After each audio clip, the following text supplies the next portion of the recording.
গতকাল রাত থেকেই তো তোমাকে বলছি যে সকালে মাছ রান্না করো, শাক দিয়ে আমি খেতে পারি না। এই সংসারে তো আমার কোনো গুরুত্বই দেখছি না মা। আমার কথা তুমি কি শুনতে পাও না নাকি? ঝুমা, আস্তে কথা বল, এভাবে কেউ মায়ের সাথে কথা বলে না।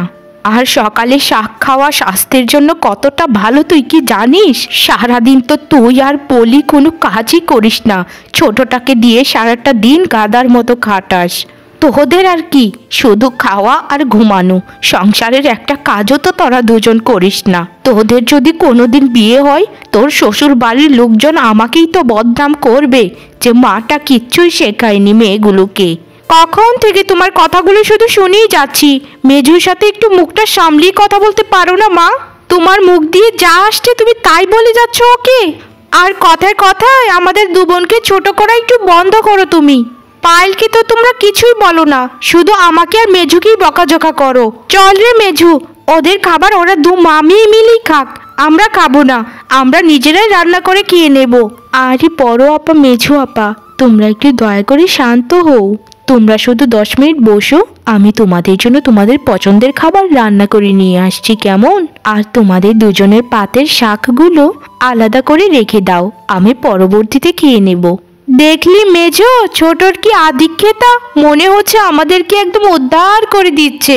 তুই যদি তখনই আমাদের কথা ভাবতি তাহলে সকালেই তুই আমাদের জন্য মাছ মাংস রান্না করতি, বুঝেছিস? সংসারের দুটো কাজ করিস বলে মা আর বাবা তোকে মাথায় তুলে রাখে আর আমাদের দুজনকে পায়ের নিচে করে রাখে। তুই একদম ঠিক কথাই বলেছিস বড় আপা, ওই ছোটই হচ্ছে যত নষ্টের গোড়া। তোরা কি একটু চুপ করবি নাকি আমি খাবারটা ছেড়ে উঠে যাব? এরকম দোষী আর অকর্মা মেয়ে তুমি আর কারো সংসারে দিও না বিধাতা। মা, দয়া করে আপাদেরকে কিছু বলো না, আমার কষ্ট লাগে মা। ওরা একটু আরাম প্রিয়, তাই কাজ করে না, কিন্তু আমি তো কাজ করতে পারি, তাই না মা? আমাদের 3 বোনের মধ্যে একজন কাজ করলেই তো হলো। তুমি আর আপাদেরকে কিছু বলো না মা, আপাদেরকে বকলে আমার একদম ভালো লাগে না। কে গো গিন্নি, আমার 3 মা কোথায় গেছে? তাদেরকে তো দেখতে পাচ্ছি না। আর তুমি বা কোথায় যাচ্ছ এই ভর দুপুর বেলা? তোমার মেয়েগুলো আর কোথায় থাকবে, ঘরেই তো আছে, দেখো গিয়ে। তোমার বড় 2 মেয়ে ছোট মেয়েটাকে একদম সারা দিন জ্বালিয়ে মারে। ছোট মেয়েটা মুখ বুজে সব কিছু সহ্য করে শুধু। আর আমি একটু নয়নাদের বাড়িতে যাচ্ছি। নয়নার মার শরীরটা ভালো না, গতকালকেই তো বেচারি কত সুন্দরভাবে আমার সাথে কথা বলল, আজকেই যে কি হলো গিয়ে দেখে আসি। তুমি তো জানোই গিন্নি, বড় 2টা মেয়ে ছোট মেয়েটার থেকে একদম আলাদা। আচ্ছা গিন্নি, তুমি তাহলে নয়নাদের বাড়িতে যাও, আমি এদিক দিয়ে দুটো খেয়ে নিই। আচ্ছা গো, তুমি তাহলে ঘরে যাও, আমি নয়নাদের বাড়ি থেকে একটু পরেই আসছি। এই কথা বলে অমলা তাদের প্রতিবেশীদের বাড়িতে চলে যায়।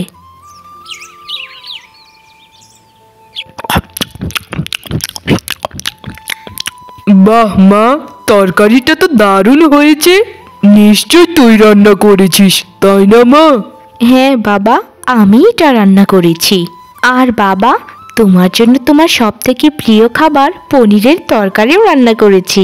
খেয়ে কিন্তু আমাকে বলো বাবা কেমন হয়েছে।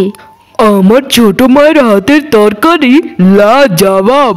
আমি আজকে পেট পুরে পনিরের তরকারি দিয়ে ভাত খাবো মা। আচ্ছা মা, তোকে একটা কথা বলি। হ্যাঁ গো বাবা, বলো কি কথা?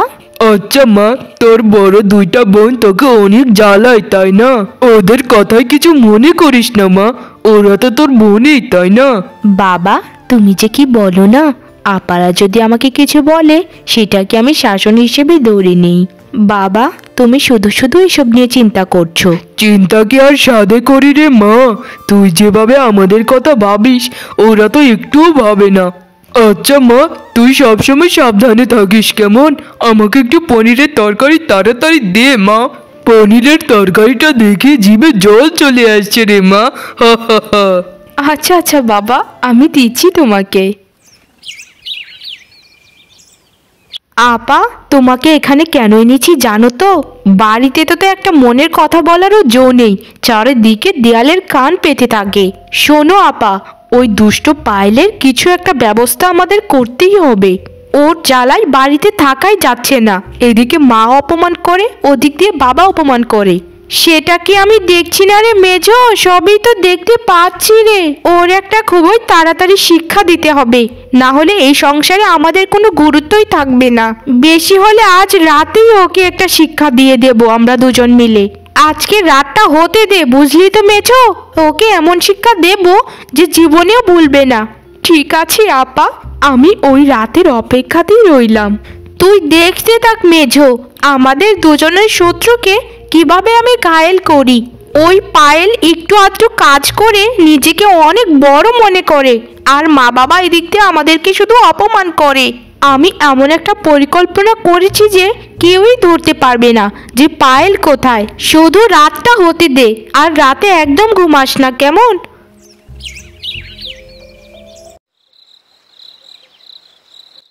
পায়েল বোন, কি করছিস রে? তোকে আমরা দুজন একটা গুরুত্বপূর্ণ কথা বলতে এসেছি, বুঝেছিস তো বোন? আরে আপা তোমরা বলো আপারা, কি কথা? কোনো কাজ করে দিতে হবে কি তোমাদেরকে? তোমরা শুধু আমাকে একবার বলো, আমি তোমাদের সব কাজ করে দেব। তুই যে কি বলিস না রে বোন, আমাদের কোনো কাজ করে দিতে হবে না তোকে। কি হয়েছে জানিস তো বোন, আমাদের বাড়ি থেকে আর 8-10টা বাড়ি পেরিয়ে যে পুকুর পাড়টা আছে, ওই পুকুর পাড়ের পাশে একটা অদ্ভুত ধরনের ফুলের গাছ দেখেছি। আমার না খুব ইচ্ছে রে বোন, ওই গাছটা আমাদের বাড়ির পাশে লাগাবো। এখন তো অনেকটা রাত হয়ে গিয়েছে বোন, তাই বলছিলাম কি আমরা 3 বোন মিলে যদি ওই গাছটা আনি তাহলে একটু ভয় কম লাগবে। জানিসই তো বোন, আমি আবার ভূতকে অনেক ভয় পাই। আরে আপা, এটা কোনো ব্যাপার হলো? চলো আমরা 3 বোন মিলেই যাই।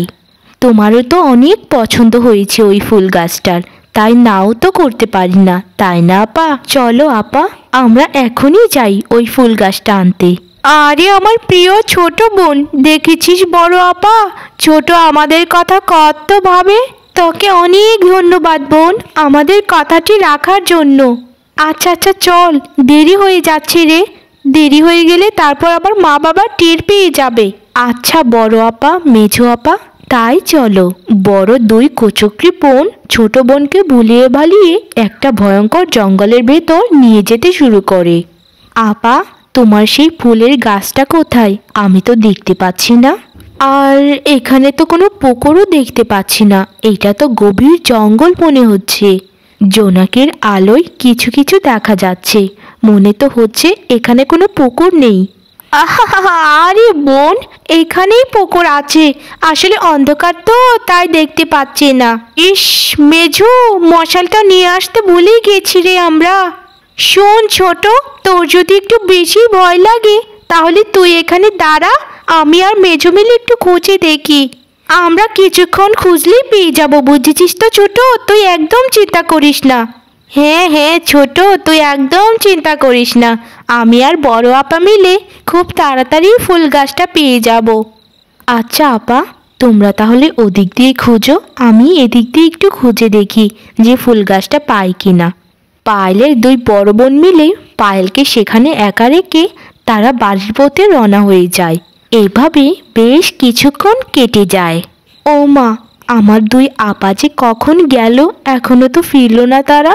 আমারে তো খুব ভয় করছে, এই জায়গাটা কত ভয়ঙ্কর ভয়ঙ্কর আওয়াজ ভেসে আসছে। হে বিধাতা, আমাকে একটু তুমি সাহায্য করো, আপা দুজন আমাকে রেখে কোথায় গেল? আর জায়গাটা এত অন্ধকার যা আমি তো রাস্তায় খুঁজে পাচ্ছি না, আর এই জঙ্গলে তো মনে হচ্ছে কেউই থাকে না। আমি কোথায় যাব এখন? আমাকে রেখে কি তারা বাড়িতে চলে গেছে? আমি কি করব বিধাতা, আমি কি করব? এই ভয়ঙ্কর জঙ্গল আমি পেরোবো কি করে? কি করে আমি পেরোবো? এই কথা বলে পায়েল অনেক কান্না করতে শুরু করে, কারণ সে বুঝে গিয়েছিল তাদের 2 বোন তার সাথে বিশ্বাসঘাতকতা করেছে। পায়েল নিজেকে একটু শক্ত করে কান্না থামায় এবং সে জঙ্গলের ভেতর দিকে যেতে শুরু করে। সে হাঁটতে হাঁটতে দেখে যে প্রায় সকাল হয়ে গিয়েছে। পায়েল নিজেকে একটি গভীর অরণ্যে আবিষ্কার করে। তার চারপাশে শুধু গাছ আর গাছ, সেখানে রাস্তাই ছিল না কোনো যাওয়ার। পায়েল দূরে একটা কিছু দেখতে পেয়ে সেটার দিকে যেতে শুরু করে। সে দেখতে পায় যে বনের মাঝখানে একটা ছোট্ট কুঠির। কুঠিরটি খড় দিয়ে বানানো। এটা দেখে পায়েল বড্ড অবাক হয়ে যায়। কুঠিরের ভেতর কি কেউ আছো? থাকলে আমাকে একটু সাহায্য করো না, আমি রাস্তা হারিয়ে ফেলেছি। আমাকে একটু সাহায্য করো। কেউ কি আছো কুঠিরের ভেতরে? কে গো মেয়ে তুমি? তুমি এই গভীর অরণ্যে কি করছো? আর তুমি কেনই বা কান্না করছো?